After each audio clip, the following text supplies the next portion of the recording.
So till now we have finished 12 questions from this chapter. Okay, हमारा ये 15 questions का important question series है जिसमें से हम 12 खत्म कर चुके हैं. 13th एंड 14th क्वेश्चन यहाँ पे है. एक 15th क्वेश्चन है जो कि अपस्ट्रीम एंड डाउनस्ट्रीम के ऊपर बेस्ड है. वो हम लोग जो है क्या करने वाले हैं, लास्ट क्लास में करेंगे. Okay, so in this class I only take these 2 questions, जिनमें से जो पहला क्वेश्चन है वो again speed equal to distance by time formula पे डिपेंडेंट है. Speed equal to distance by time. And जो नेक्स्ट वाला है वो आपका है एज वाले क्वेश्चन से रिलेटेड. ओके, सो पहले क्वेश्चन की बात करते हैं. Places A and B are 180, ये आपके टेक्स्ट बुक का क्वेश्चन है. A and B are 80 kilometre apart from each other on a highway. A car starts from A and another from B at the same time. If they move in same direction they meet in 8 hours. And if they move in opposite direction they meet in 1 hour 20 minutes. Find the speed of the cars. दो तरीके से हम देखने वाले हैं इस question को solve कैसे किया जाएगा. एक हमारा जो नॉर्मल ऑथेंटिक मेथड है एंड दूसरा जो शॉर्टकट है. ओके, तो पहला हम लोग देखते हैं जो नॉर्मल मेथड है उससे कैसे किया जाएगा. इसको दो प्लेसेस दिए हमें A and B which are 80 kilometres apart. Okay, so ये प्लेस ए हो गया मेरा, दूसरा प्लेस बी हो गया, जिनके बीच का डिस्टेंस कितना दिया हुआ है हमें, 80 किलोमीटर दिया हुआ है. Now a car starts from A and another starts from B at the same time. Okay, दोनों के दोनों कार जो है, so we'll say this is car A and this is car B. Okay, which are starting from point A and B. They start at the same time if they move in same direction. Same direction मतलब क्या हो जाएगा, B वाला भी उधर जा रहा है एंड ए वाला भी उसी डायरेक्शन में जा रहा है. Okay, both are moving in the same direction, so they meet in 8 hours. And if they move in opposite direction, मतलब जब दोनों बी तरफ आ रहे तो ए इस तरफ जा रहा होगा. Okay, if they move in opposite direction they will meet in 1 hour 20 minutes. Obvious ही बात है. ओके, यहाँ पे दोनों उस तरफ जा रहे हैं. बस यहाँ पे ध्यान में आपको ये रखना है कि अगर दोनों सेम डायरेक्शन में जा रहे हैं उसके बाद भी if they are able to meet, that means what, A की स्पीड जो है वो क्या है, बी से ज़्यादा है. For time being will say speed of car A वो हम ले लेते हैं x kilometres per hour. Okay, and speed of car B हो जाएगा हमारा y किलोमीटर्स पर आवर. ये हमने अज्यूम किया है और यही हमें फाइंड करना है कि find the speeds of the car, मतलब हमें x एंड y की वैल्यू फाइंड करनी है. स्पीड ऑफ कार ए हमने लिया x kilometre per hour, speed of car B है y kilometre per hour. Now if they are moving in the same direction, okay, अगर ये same direction में move कर रहे हैं, so consider this is A and this is B and 80 kilometre की distance है इनके बीच में. If they are moving in same direction, मान लो ये यहाँ पे है और ए वाला जो है वो यहाँ तक जाके मीट कर रहे हैं इन्हें. Okay, so B is at this point जब ए आके मीट करता है उसको. ना कितना डिस्टेंस ट्रैवल किया है, डिस्टेंस क्या हो जाएगा हमारा, distance is speed into time. Speed कितना है, ए की स्पीड हमने एक्स ली हुई है, कितना टाइम लग रहा है, they have travelled for 8 hours before meeting. Okay, यहाँ पे दिया हुआ है दे मीट इन 8 hours, 8 घंटे में मिल रहा है. मतलब कितना कितना डिस्टेंस ट्रैवल किया, दोनों ही कार ने 8 hours का टाइम लिया है. एंड जो बी है वो वाई की स्पीड से जा रहा है. डिस्टेंस हो जाएगा स्पीड इनटू टाइम, तो ये हो जाएगा आपका स्पीड कितना, y, और टाइम हो जाएगा 8, तो ये हो गया 8y. जो b वाला कार है वो यहाँ से लेकर यहाँ तक 8 घंटे में कितना डिस्टेंस ट्रैवल कर रहा है, 8y. एंड ये जो कार है वो 8 hours में कितना डिस्टेंस ट्रैवल करेगा, 8x. I hope this is understood. ये हम डिस्टेंस की बात कर रहे हैं कि बिफोर दे हैव मेट ए ने कितना डिस्टेंस ट्रैवल किया है, distance is speed into time, तो x इंटू 8x हो गया यहाँ से यहाँ तक का डिस्टेंस.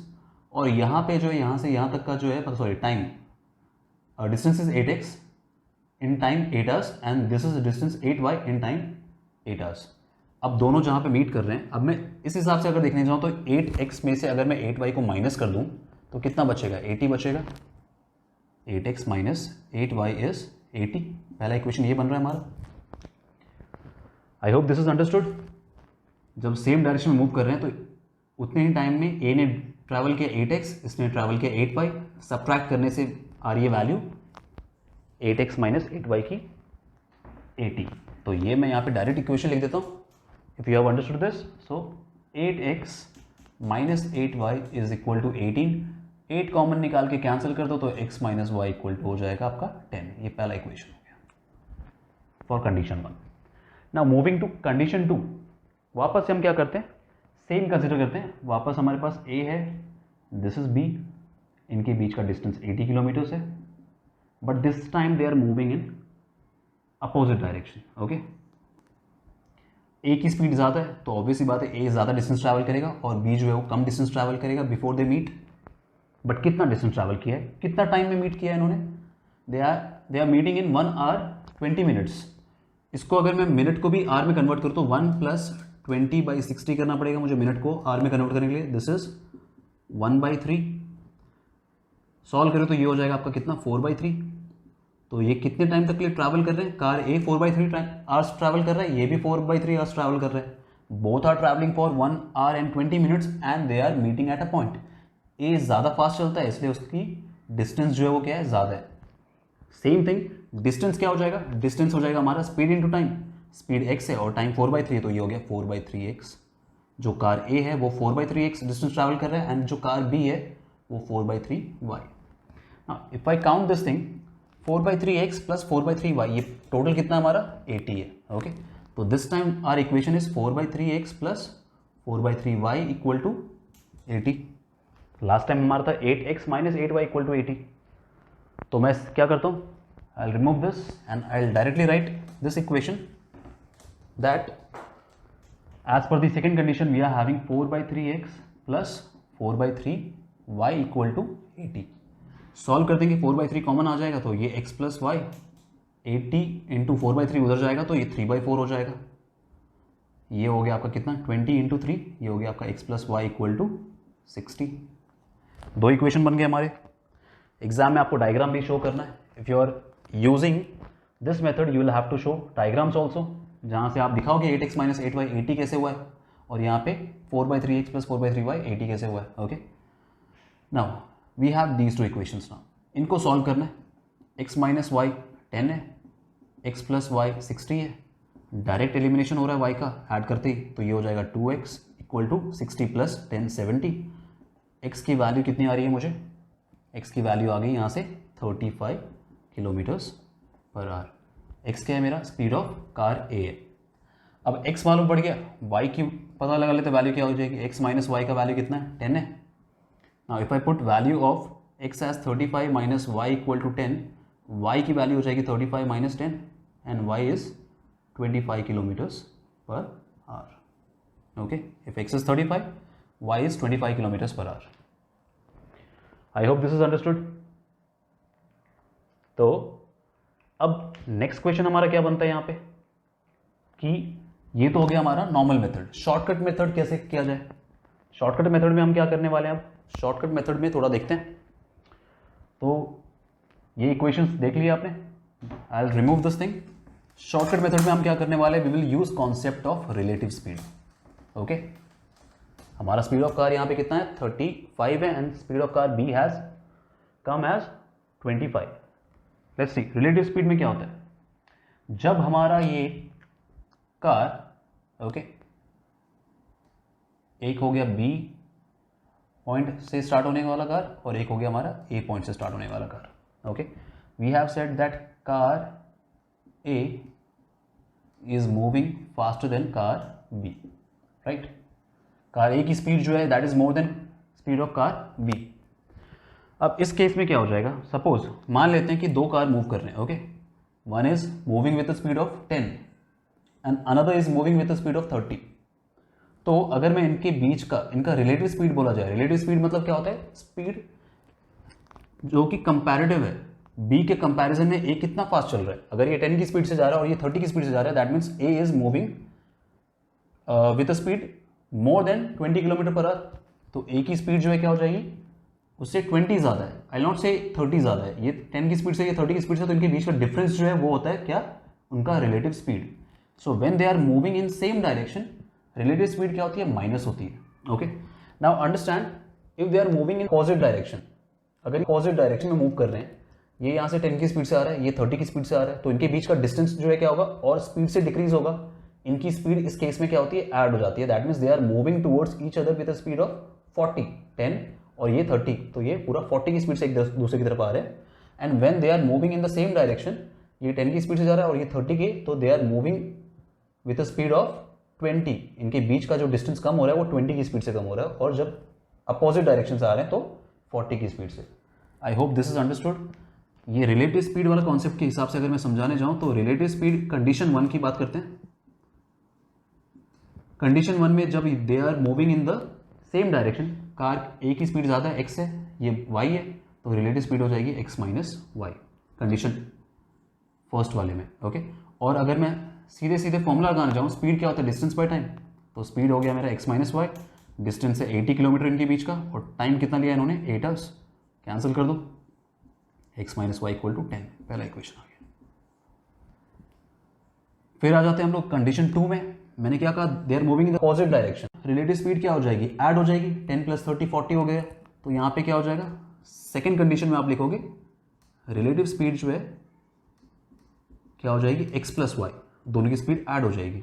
अब वापस से formula, speed is equal to distance by time, distance है 80 और टाइम कितना लग रहा है इनको, 1 आवर 20 मिनट्स, हमने कन्वर्ट किया था, कितना होता है वो 4/3, सो दिस इज 4/3, 3 ऊपर आ जाएगा, डिवीजन में उल्टा कर लो उसको, 3/4 हो जाएगा मल्टीप्लाई होके, कैंसिल दिस, ये हो गया 20, x प्लस वाई की वैल्यू आ गई आपको कितनी, 60 आ रही है, दिख रहा है हमें डायरेक्टली।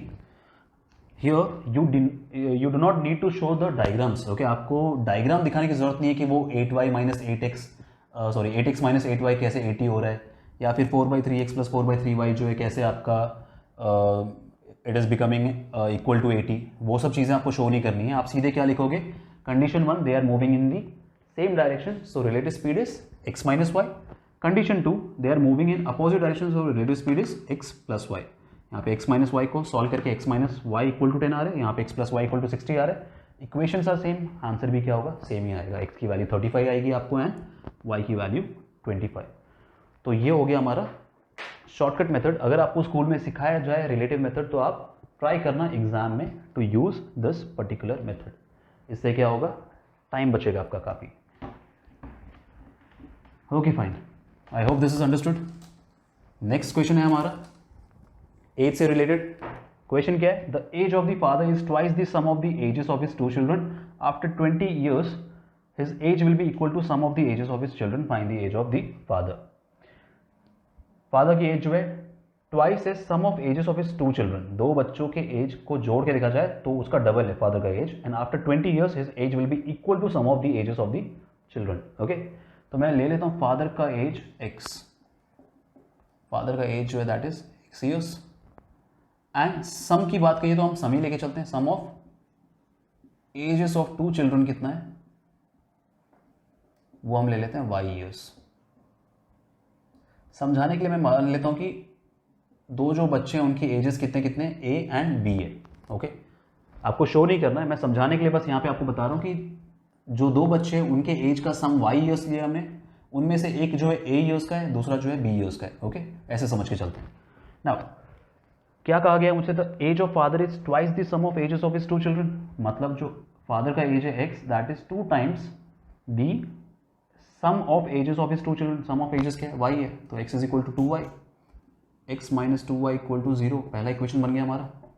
ओके, नेक्स्ट में कहा गया आफ्टर 20 years, 20 years के बाद क्या होगा, सबके एजेस 20 प्लस हो जाएंगे, सो आफ्टर 20 years की अगर मैं बात करने जाऊं तो फादर का एज कितना हो जाएगा, x प्लस 20 years, और अगर मैं सम of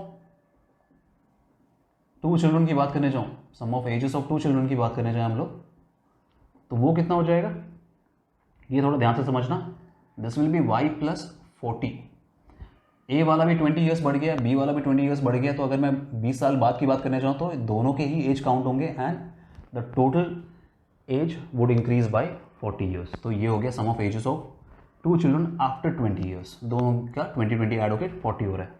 now find the ages of the father, यहाँ पे रिलेशन क्या दिया हुआ, after 20 years the age of father becomes equal to the sum, तो x plus 20 will become equal to y plus 40, यहाँ से x माइनस वाई क्या आ जाएगा हमें, 40 माइनस 20 हो गया 20, this is the second equation. अब हमें सॉल्व करना है, एज ऑफ फादर पता लगाना, तो ये x minus 2y equal to 0 है, दूसरा x minus y equal to 20 है, सब्ट्रैक्ट कर लेते हैं, कैंसिल हो जाएगा, ये माइनस 2y प्लस वाई हो जाता है minus y equal to minus 20, हमें sum of ages of 2 children क्या मिल रहा है, y इक्वल टू 20 years, हमें इंटरेस्ट किस में है, एज ऑफ फादर में, x की वैल्यू पता लगानी है, x क्या है 2 times y है इक्वेशन के हिसाब से, if x is 2 times y so this is 2 times 20 that is the current age of father is 40 years. Okay, तो सिंपल क्वेश्चन था, 8th क्लास से कर रहे हो आप इस टाइप के क्वेश्चन। बस इसमें हमारा मेन मोटो था कि आप कैसे इक्वेशन बनाओगे एंड उन इक्वेशन पे मेथड ऑफ एलिमिनेशन या फिर मेथड ऑफ सब्स्टिट्यूशन कैसे इंप्लीमेंट करना है। ओके, सो ये हो गए 2 क्वेश्चन हमारे। This is a text book question. आपको ट्राई करना है कि आप प्रैक्टिस करो इसको। नॉर्मल मेथड भी आना चाहिए अगर आपके स्कूल में अलाउ ना किया जाए शॉर्टकट मेथड यूज़ करना तो। एंड आफ्टर दिस ये जो 2 क्वेश्चन हो गए हमारे, अब खाली एक क्वेश्चन बच गया हमारा जो कि बोट डाउनस्ट्रीम एंड अपस्ट्रीम के ऊपर डिपेंड करता है, तो वो हम करेंगे अपने नेक्स्ट क्लास में। Okay, till then practice these questions. Thank you.